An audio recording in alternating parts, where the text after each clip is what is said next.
అందరికీ నమస్కారం. ఒంటిమిట్ట సిద్ధవటం రెండు మండలాల ప్రజల అవసరాలు, ఆకాంక్షలు, వాళ్ళ మనోభావాలు, అదేవిధంగా భౌగోళిక పరిస్థితులన్నీ కూడా అర్థం చేసుకుని ముఖ్యమంత్రి గారు ఈరోజు తీసుకున్న నిర్ణయం చాలా ఆ ప్రాంత ప్రజలకు చాలా సంతోషాన్ని ఇస్తుంది. అదేవిధంగా ముఖ్యమంత్రి గారు మరీ 2 అడుగులు ముందుకేసి పూర్తిగా రాజంపేట నియోజకవర్గాన్నే కడప జిల్లాలో కలపడం కూడా ఆ ప్రాంత ప్రజలు కూడా అన్ని రకాలుగా మేలు చేకూరుతుంది.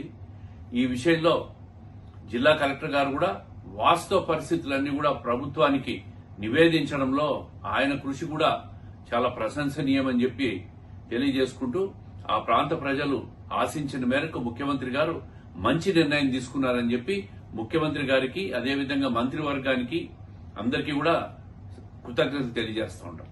అందరికీ నమస్కారం. ఒంటిమిట్ట సిద్ధవటం రెండు మండలాల ప్రజల అవసరాలు, ఆకాంక్షలు, వాళ్ళ మనోభావాలు, అదేవిధంగా భౌగోళిక పరిస్థితులన్నీ కూడా అర్థం చేసుకుని ముఖ్యమంత్రి గారు ఈరోజు తీసుకున్న నిర్ణయం చాలా ఆ ప్రాంత ప్రజలకు చాలా సంతోషాన్ని ఇస్తుంది. అదేవిధంగా ముఖ్యమంత్రి గారు మరీ 2 అడుగులు ముందుకేసి పూర్తిగా రాజంపేట నియోజకవర్గాన్నే కడప జిల్లాలో కలపడం కూడా ఆ ప్రాంత ప్రజలు కూడా అన్ని రకాలుగా మేలు చేకూరుతుంది.